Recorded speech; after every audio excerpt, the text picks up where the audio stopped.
बहुत पुराना जमाना था जब बगदाद अपने इल्म, हुस्न और हिकमत के लिए पूरी दुनिया में मशहूर था।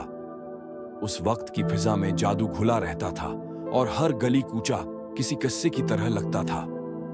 शहर के बीचों बीच बहती थी दरियाए दजला और उसी दरिया पर चलता था एक अजीब नाविक जिसे लोग सिर्फ नदी वाला कहते थे। किसी को नहीं मालूम था वो कौन है, कहां से आया है और कहां रहता है। उसका चेहरा हमेशा एक मोटे सफेद रूमाल से ढका होता था। उसकी आंखें वो ऐसी थीं जैसे सदियों का गम उनमें जमा हो। वो सिर्फ रात के वक्त नाव चलाता था और उसके दो कायदे थे, नाम मत पूछना और पीछे मत देखना। बगदाद के लोग कहते थे वो कोई आम इंसान नहीं, शायद कोई जिन्न है या फिर किसी पुराने तिलिस्म का बंदा। दिन के उजाले में उसे किसी ने कभी नहीं देखा और जिसने भी उसके उसूल तोड़े वो फिर कभी इस शहर में नहीं लौटा।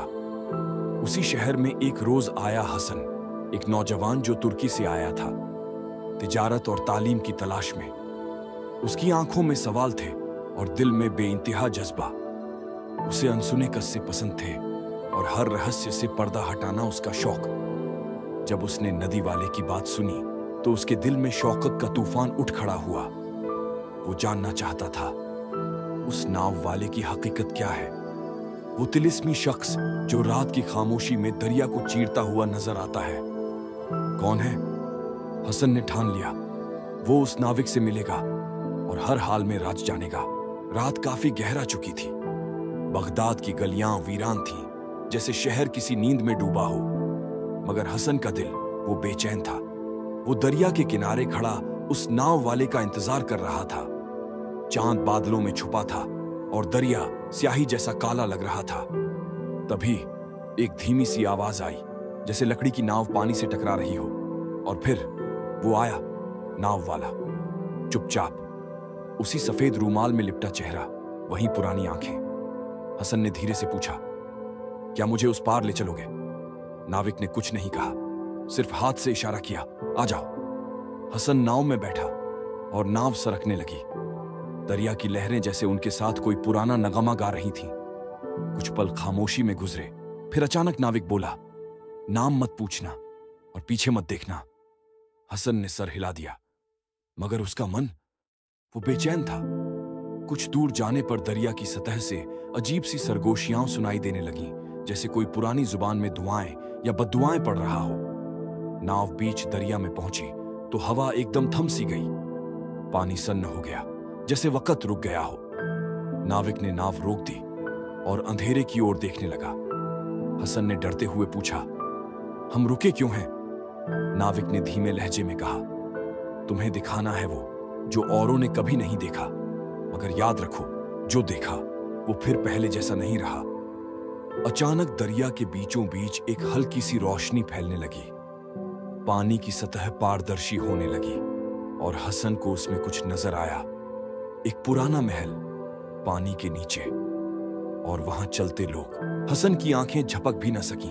वो नजारा ऐसा था जिसे उसने कभी तसव्वुर में भी नहीं सोचा था। पानी के नीचे एक पूरी दुनिया जिंदा थी। महल, गलियां, लोग, सब कुछ, जैसे वक्त ने वहीं रुककर एक और जिंदगी बसा दी हो।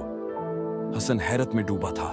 तभी नाविक ने कहा, यह है झरगुन, बगदाद से पहले की वो तहजीब जो पानी में समा गई, और मैं उसका आखिरी पहरेदार हूं। हसन ने पूछा, तुम कौन हो? नाविक चुप रहा, फिर धीरे से अपने चेहरे से सफेद रूमाल हटाया। उसका चेहरा झुर्रियों से भरा था, मगर आंखें जवान थीं। उसने कहा, मेरा नाम है कमरुल्लैल। मुझे सजा दी गई थी, उस इल्म की जो इंसानों को नहीं बल्कि तिलिस्मी दुनिया को समझने के लिए था। हसन का दिल कांप उठा। सजा? हाँ, नाविक बोला, मैंने उस दौर में तिलिस्म खोल दिए थे जो बंद रहने चाहिए थे, और तब से मुझे हर रात इस दरिया में चलना होता है, उस सवारी को ढूंढते हुए जो मेरी जगह ले सके, ताकि मैं आजाद हो सकूं। हसन समझ गया, ये एक इम्तिहान है, एक कीमत है जो नाविक की आजादी के लिए उसे चुकानी होगी। दरिया की लहरें अब तेज हो रही थीं। नाव डगमगाई। नाविक ने उसकी तरफ हाथ बढ़ाया। अगर तुम मेरी जगह लोगे तो तुम्हें अमृत मिलेगा। मगर इंसानी दुनिया से रिश्ता टूट जाएगा। सोच लो, यह फैसला तुम्हारी तकदीर बदल देगा। हसन की आंखों में सवाल, डर और उम्मीद तैर रही थी। वो जानता था यह कोई साधारण दास्तान नहीं, बल्कि एक सदियों पुरानी तिजारत थी, रूहों की, वक्त की और तकदीर की। अंतिम दृश्य, हसन का निर्णय, नाविक की विदाई और दरियाए दजला की रातों में फिर एक नई परछाई। वही नाव, वही सफेद रूमाल, मगर इस बार नाविक कोई और था।